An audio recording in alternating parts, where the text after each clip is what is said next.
Welcome, Mark, to the show. He's a customer success manager at Passion who drives success for Passion's Plus customers. Today, we talk about Zapier. Let's go. Mark, what is Zapier? Zapier is a really interesting tool. It's mostly for automation, but that's what it is. It's a middleman. So it's going to be able to communicate between your app and many other apps. And it's going to help you empower and let's say scale your app operations. What do you mean by middleman? Just double clicking here real quick. So Zapier it has what's called a trigger. And a trigger is some sort of event that happens somewhere and generates some data that you can use somewhere else. So it's going to see that event, it's going to take that data, and then it's going to do something with it, more or less whatever you tell it to do, in another app or on another platform or in your app. It can do a few different things. So for instance, it can see that someone has purchased one of your products in Stripe, which is an external payment processor. And then it takes the information, like the email, and it creates an account for that person in your app.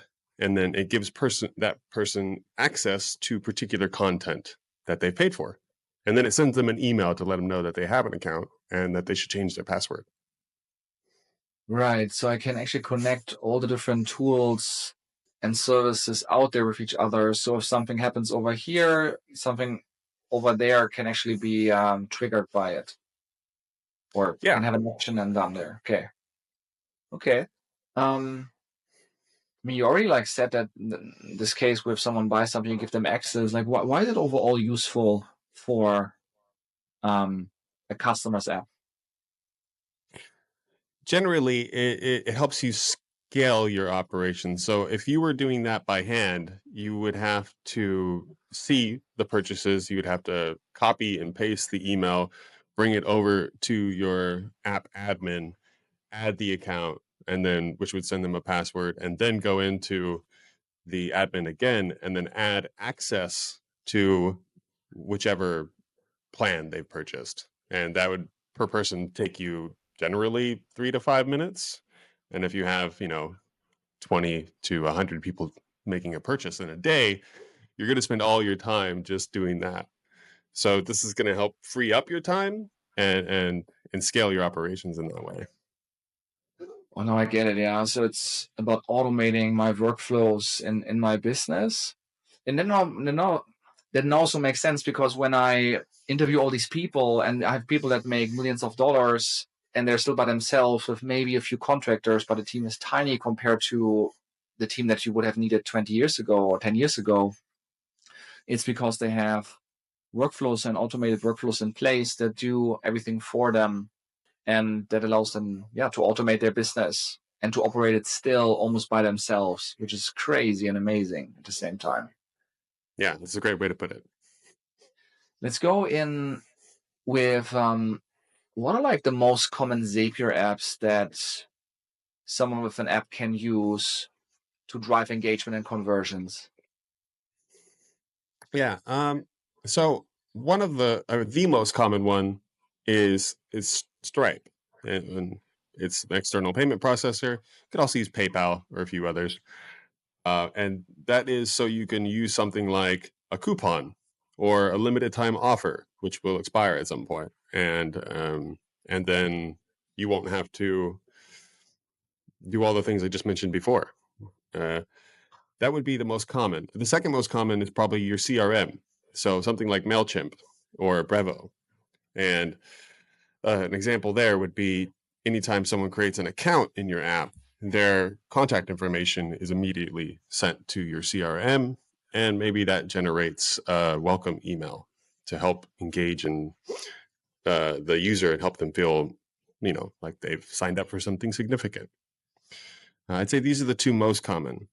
The third one, user tracking.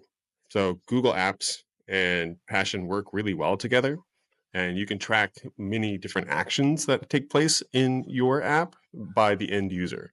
And so you can see which lessons they've completed. You can see which plans they've purchased. You can track their comments across communities. You could do a few different things. That would be the third most common. Then we have some things that kind of branch out.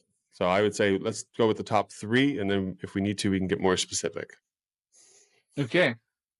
Yeah, let's double click there. So external payments was 1, CRM integrations is 2, and user tracking is 3. Could you go even one level deeper and show me how this is really set up? Yeah, I think that's a great idea. I could show you a Zap or a few Zaps that we've set up for a Plus customer. And he's got pretty much everything we need to talk about those 3 examples. So I'm going to share my screen real quick. Perfect. So this is a Zapier account.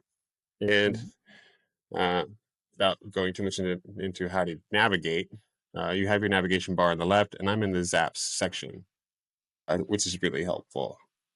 What lists all the Zaps that we have. Here's a lot of them. So let's do something that's a little bit simple, straightforward.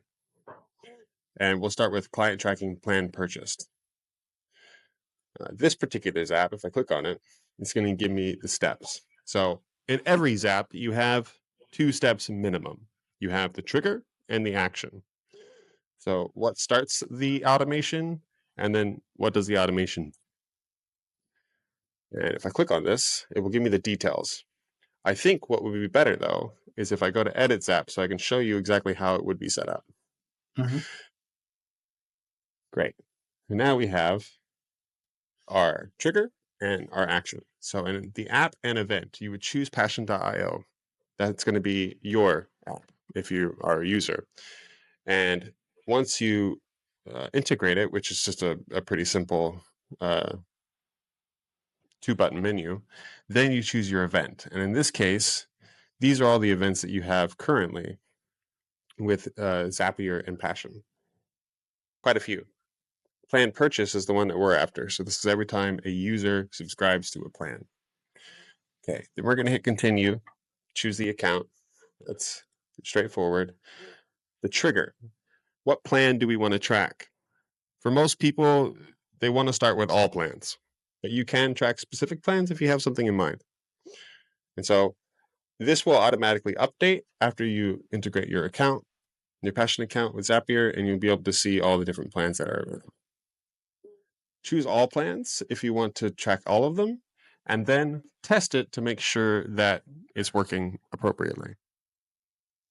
Once we do that, we're going to set up the action. And in this case, it's going to be in Google Sheets. So you'll choose the Google Sheet app. You'll choose the event, which is to create a spreadsheet row. So every time someone does something, it creates a new row in the spreadsheet. Integrate your account. This is going to be your Google or Gmail account, usually. And then the action. You have to choose the drive where this Google Sheet is hosted. So it's going to be your personal drive. And then you have to choose that Google Sheet. So you have to make it externally or apart from this. It's not going to do it for you. Then you choose the worksheet if there is one, which usually there is the only one if you're only doing this particular thing. You can label it. I usually label my worksheets appropriately. So for Ken, it's called client tracking. And for the worksheet itself in this spreadsheet, it's called purchases and sign up. That way it just makes it easy for me to find. Then what data are we taking from the trigger and putting into the spreadsheet? That's the next question. So you have first name, last name, email, the plan name, and the last thing is the date. So we just want to know, makes it easy for us to do calculations later. What date did that purchase happen on? And this one is more of a manual entry. So you have to enter this exact text in order to get that out. And Zap has a lot of stuff like that, but maybe we can get into that some other time. Now, if we hit continue, we test this and we make sure it works. And then he will have a wonderful spreadsheet with a bunch of information that we see here about who's purchased what. This allows Ken to target specific people that purchase certain things. He can filter that spreadsheet and send emails out in his CRM. He can do all kinds of different things. So that's a pretty common one. Do we have time for one more?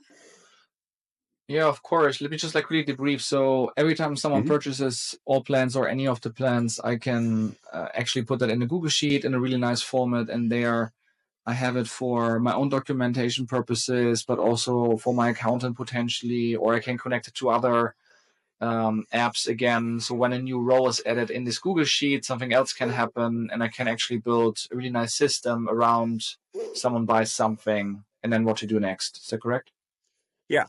Yeah, that's correct. And for those more techie users or creators out there, you can even take Google Apps scripts, and you can do a lot more with what that information entails, which is something that I would love to talk about after we get through the more Give me a common. teaser, real quick. Like, what would be like a cool thing I can do if I would do that? A really cool thing you could do would be like a leaderboard. If it's not for planned purchase, but let's say we go here and we choose a different event, like lesson completed or trackers. So if people want to track a certain habit, how many push-ups you've done in a day, for instance, you can take that information, put it into a Google Sheet, and then with Google Apps scripts, you can generate automatically a leaderboard for the push-ups of the week or the month. And then you can host that leaderboard in your app, and it have it update in real time. It's dynamic. You never have to touch it again. Nice. So I have the leaderboard inside my app. I likely could also connect it again to an email provider and send it out to people. I could do cool stuff. Okay, that's clear. Nice. Yeah, let's go for another one then. Okay, so the other one, this one is going to be a bit more complicated. Let's do Stripe access, but it's going to be a little bit limited. So this one has more steps. You'll see here that it's 1 plus 4 and then an action. There's 6 steps in total. Let's check it out. Now, what this does is it reads to see if someone has made a checkout session in Stripe. And then it uses a filter to make sure, one, that checkout session is the product that we want it to be, and two, if the payment is successful, because a checkout session doesn't necessarily mean that a payment has been made successful. So look out for that. We'll go over that here in a second. Then it creates an order in Passion, which is to unlock content for them. This sends an outbound email. For this creator, he likes to know if somebody's purchased this particular plan immediately. So this goes to the creator's email inbox. And then we have what's called a delay. And a delay can be for a number of minutes, a number of hours, or days, or up to 4 weeks. And then after that delay happens, it does another action, the second action in this case. And this one is to cancel the subscription in Passion.io. I'll get into the draft, but the point of this is because he has something called a daily purchase. And in Stripe, this is a one-time offer. It's not a subscription. What it does is it makes sure that they pay for the right one, then gives them access to a community and to some content for 24 hours, or in this case, 26 hours. And then afterwards, after that 26 hours, it cancels that subscription in Passion so they can go purchase again the next day over. What's the logic here? Like, why do I buy a community access for one day? Well, Ken has limited time information that's particular to a market. So he sells access to the information for the day. People can also buy a subscription if they want, but if they're only looking for unique access to the information for that day, then they can buy just a daily access kind of product. Okay, If that makes interesting. sense. So there's something very exclusive just for that day in it, which I don't know, is of value to people, and then you only can buy access for this one day. And if you want to get the information again, the updated one, I don't know, like tomorrow, then you would have to buy again. Is that correct? Yeah, or you can sign up for a weekly subscription that he has, or even a monthly subscription. Oh, so it's almost like a sneak peek where you can like have a look for a small amount of money, and if you want to get then the real deal, you have to buy weekly, monthly, or whatever, and you get it likely for a much cheaper price. Yeah, You can think of Got it that it. way. I think this one is a really powerful tool because he likes to, it's a way for him to engage people on a daily basis, but then to have them keep them coming back, and to Okay. upsell them. So yeah, this one is a pretty unique case, but you can do other things as well with just these 3 steps in the top, which is to checkout session completed, only continue if, and create order. So I'm going to click on these so we can get some more. I'll go into the edit so we can get some more details. Like while this is loading, I think what's also possible is if someone, you said like not in all cases the payment goes through, right? So if the payment didn't go through, you can actually send an email or whatever communication tool you want to use and say, hey, actually, I don't know if you noticed, but you didn't complete the checkout. And if you want to, like, click here in order to do it, right? I know that these abandoned checkout cart emails are crazy in terms of getting conversion up from prospect to an actual customer. Yeah, that's a great point. Then that's just with this one alone. Checkout session completed in Stripe. A checkout session completed, it can be unpaid. So if someone starts something and then they close the window, that's checkout session is done. Mm-hmm. And so in the second step, this one is only continue if is a filter, by the way, which is a superpower in Zapier. Be sure to use that if you can. You could do a particular product, and then here, if you wanted to switch it for that, you could go unpaid. And if it's unpaid, then the third step would be to send an outbound email. Right. In this case, it's paid, in which the third step is to create an order in Passion, and then the action being taking the email address from the purchase and choosing the product and the amount in sales, which is a redundancy, but it's there to ensure that you're picking the right product because sometimes people have products that are named very similar things. Creating an order ultimately means access, right? To give the person access that they can log in with the email address and password. Okay, that makes sense. Okay, should we go with more use cases on the payment provider side, or should we move on to CRM integrations? What do you think? Let's move on to CRM integrations, I think. Let's do it. All right. Can I just go back here? I think I can. Boom, boom, boom. Yeah. Oh. CRM integrations. Here. So MailChimp is a really popular CRM. And this particular integration is pretty straightforward. 2 steps.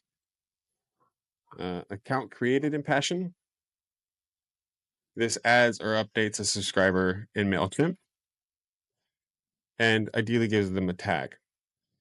So if you're not familiar with CRMs, then a tag is a way to segment an audience. So you can, for instance, add this one to the audience of Sports Picks by Doc A, which is the name of the app.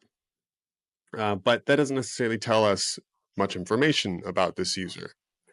It just tells us that they downloaded the app. So we want to add the new app user tag, which can then later be removed after a number of days or weeks or however long you decide. And this will allow you to target new app users specifically just by sending emails to users with that tag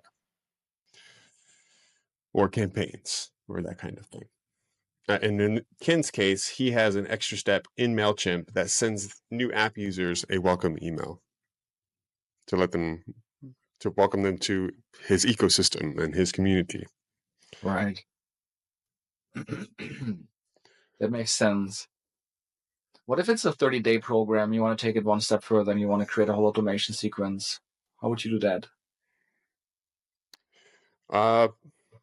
Depends on when you say it's a 30-day program, what exactly do you mean? Let's say it's a 30-day boot camp and there's every day they're supposed to do something different. So when person A buys something on, I don't know, January 1st, then on January 2nd and so on, right? Like it's day 2 and then it's day 3 and so on and so forth. So instead of just sending a welcome email, you could likely just trigger an automation on MailChimp, and then MailChimp just like takes care of whatever you have set up there. and you can, right? Yeah, you could do those. We could add extra steps to this if you wanted to, or we can make separate Zaps depending on your Zapier account status. If you have a pro account, you can have Zaps with as many steps as you want, and you can get really complicated with it. If you have a free account, you could only have Zaps with 2 steps. Yeah. So you would have to make multiple in this one, in this particular instance. But like on the MailChimp side, or in our case, we also have used ActiveCampaign for a long time. You just trigger an automation, and then on the ActiveCampaign side or the MailChimp side, it deals with one is set when and what is being sent. So, but this makes sense because it's almost a transactional email, right? Like someone buys, and then you get this welcome email, and that's it. Yeah, for this specific case. But if we wanted to add another trigger in here, the other trigger could be purchasing a specific plan, and that would give them a specific tag, which would be another step. So we'd have 4 steps now, and that tag would generate a new campaign in MailChimp. So it'd put them on another path. In MailChimp. Right. Okay, cool. That makes sense.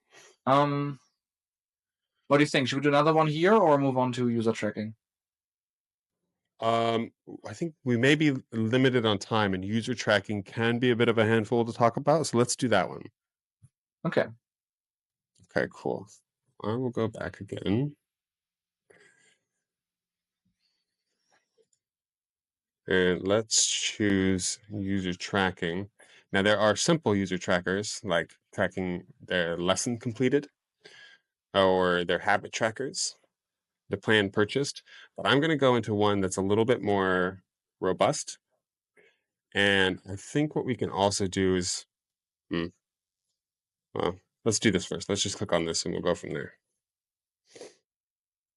So this app has 4 core steps and then a 5th because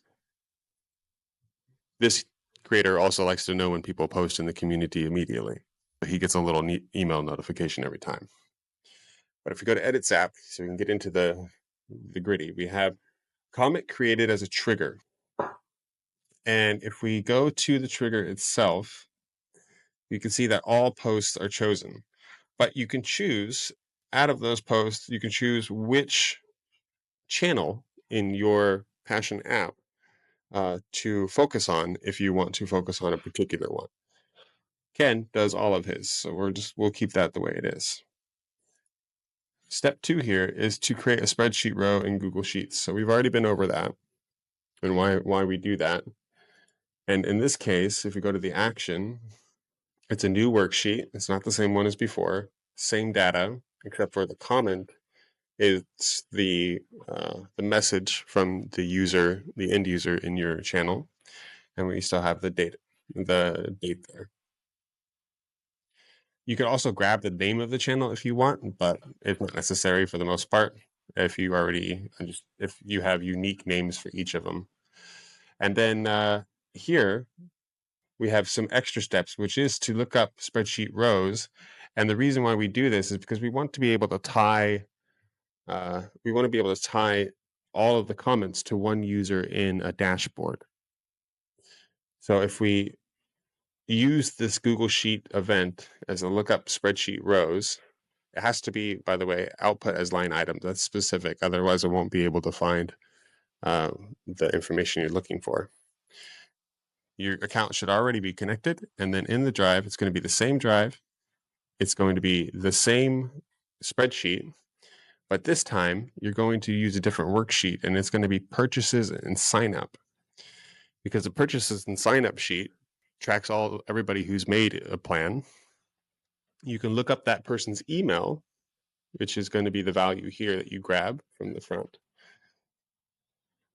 And then these are some other steps that are necessary, but for the sake of explaining, I won't get into them. They're not really that important. They just have to be mandatory. Then we have update. So what happens after you find that information that you're looking for? That's an important step. So in the same worksheet, purchases and sign up, now we're going to update some things. So we're going to add their names if they've added their names now to their account. Sometimes if you haven't set the setting in your app to require people to put their first and last names when they sign up for an account, it will require them by default once they enter the community. But you can turn that on in the beginning. And then this is going to find the row that they're at. And so it's only going to update those rows. And then lastly, it sends an outbound email to, that's okay, to the creator. So this is a good way to track what people say and tie it to their emails and which accounts they purchased. You can start to create a whole dashboard per user. So you can see which user is doing what in this dashboard. And it's pretty powerful stuff if you want to be, if you want to target somebody specific for some communications. Right. So I see community activity on a user level.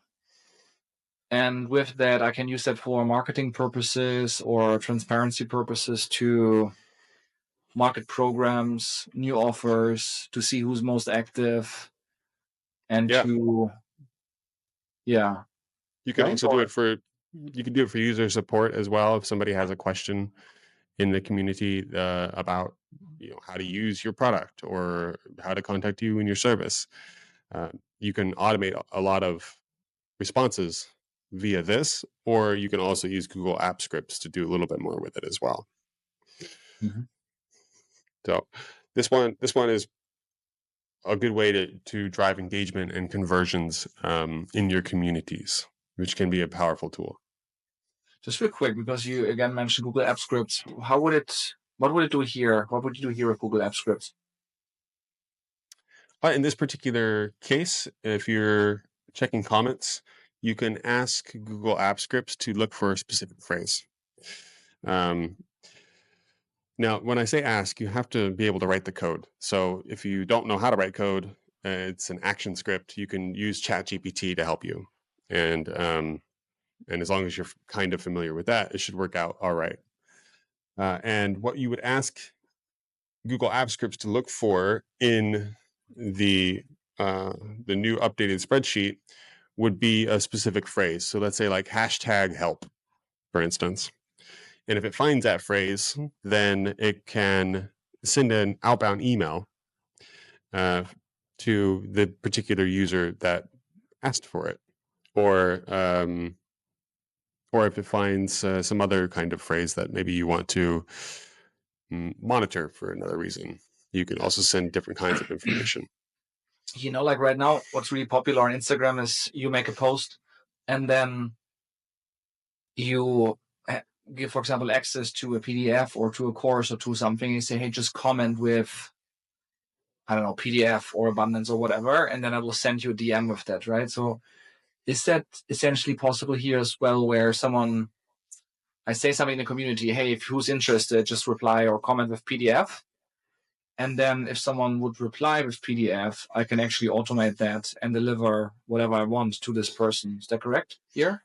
Yeah, you could automate that, and it would send an outbound email with that PDF. It would only be emails, and it would come from your Gmail account. So I would, if you want it to be customer facing, make sure it's an email account that makes sense and it's not whatever at gmail.com. But it's even more personal. I love that. It's like coming from a personal email address. Hey, John, Jane, you ask for the PDF or for the link. Here's the link. Here's the link to the video. Here's the secret access link to the other program. So thank you so much for doing this or for joining or, right? So it's quite powerful. It's interesting. Yeah. Google App Scripts is really it can, if you're patient enough to learn how to use it, then it can really give you a superpower and a leg up in automations.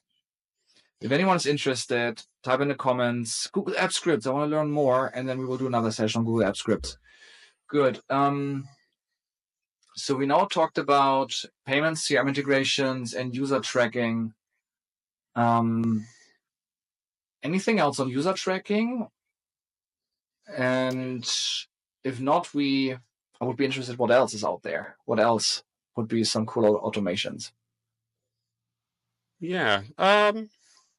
Well, we probably will have more out eventually on user tracking. I think a lot of these are set up to be used quickly by everyone. Yeah. So I think we could probably move on and talk more about some other cool automations. Yes. Let's do it. So what's out there?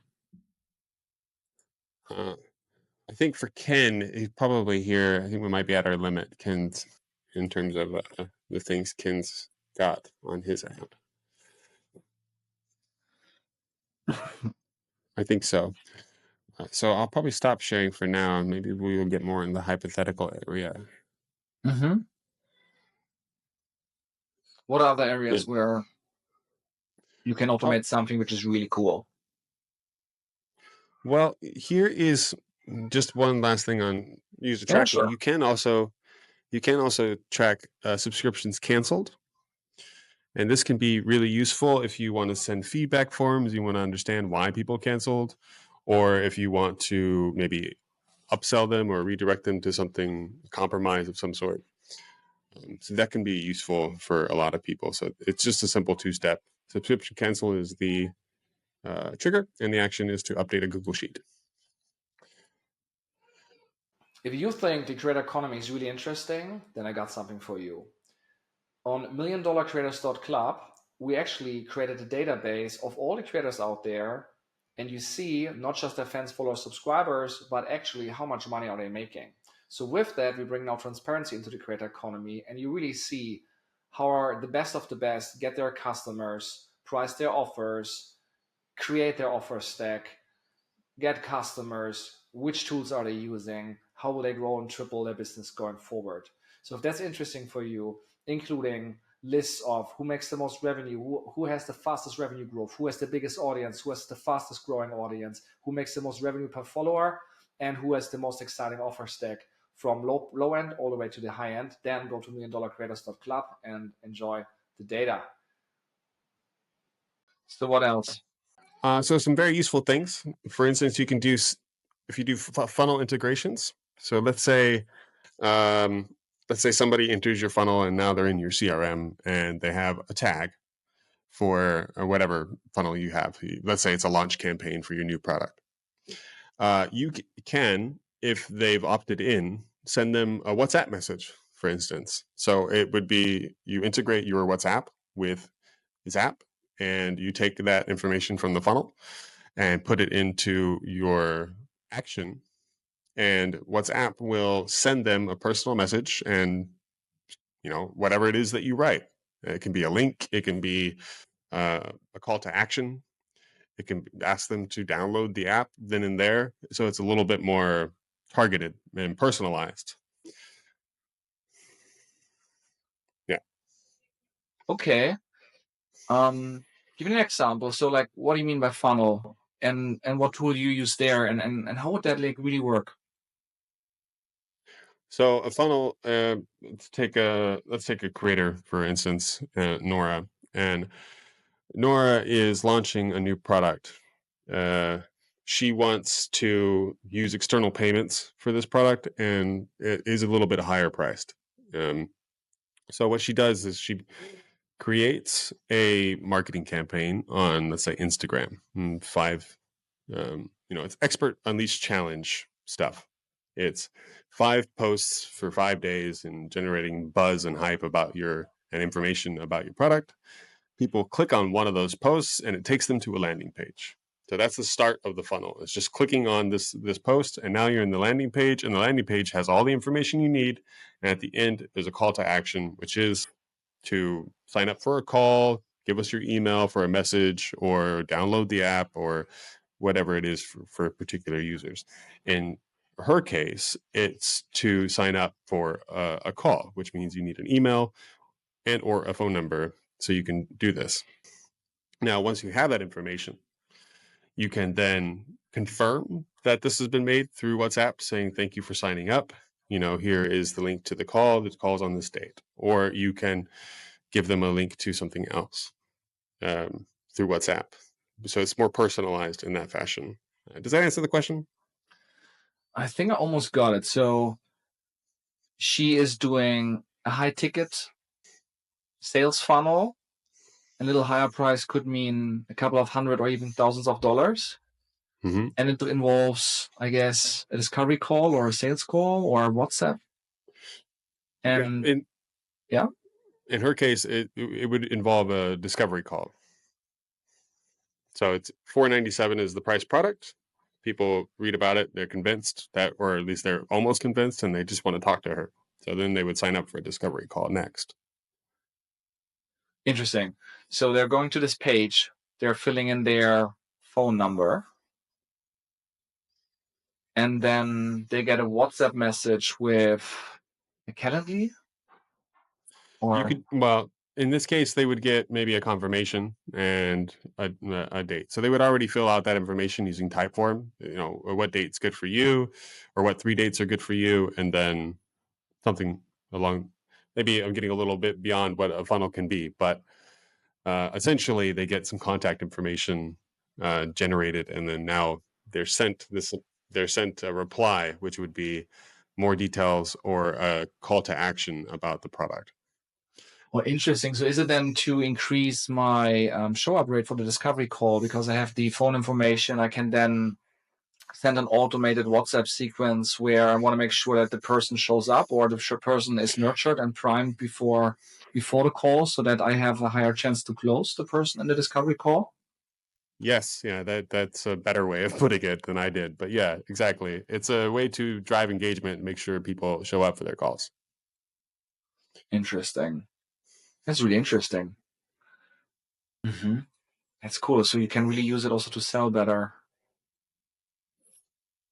I'm not sure, but have you seen, like, what are cool funnels that you have seen to sell things like that, like high ticket products? What's something that works really well or that people are doing? We're like, of course, that's how you do it. I think the one that I saw that was the most effective is email marketing and relevant to that. So we have creator couple, husband and wife, and they have a karate app. It's an amazing app, and they've done really well. And they have a big following even before coming to Passion. So they had an email list of about, I think it was about 14,000 people, quite big. Hard to deal with that kind of list size by yourself as well. And when they decided to launch their first product, which was their founding membership, they wanted to filter out certain people or certain demographics. They wanted somebody who could afford and who they knew would show up to class every day. So in this case, they sent out a big email. They had a type form, and this was all integrated into Zapier as well. So once the person enters the type form and enters some information, then they go through their first check. And then after this, they get a automated message from Zapier, which then leads to the call setup. So now it's a discovery call time. And then after the discovery call is done, then they'll have a better idea. Maybe they've already sold in that call their product. And they ended up, I think it was in like a little less than 24 hours, they sold all 14 spaces and they made $7,000, something like that. Mm-hmm. It was pretty impressive stuff. And it was a relatively simple integration. So I think that would be one of the more powerful tools would be like email marketing and lead qualification. Nice.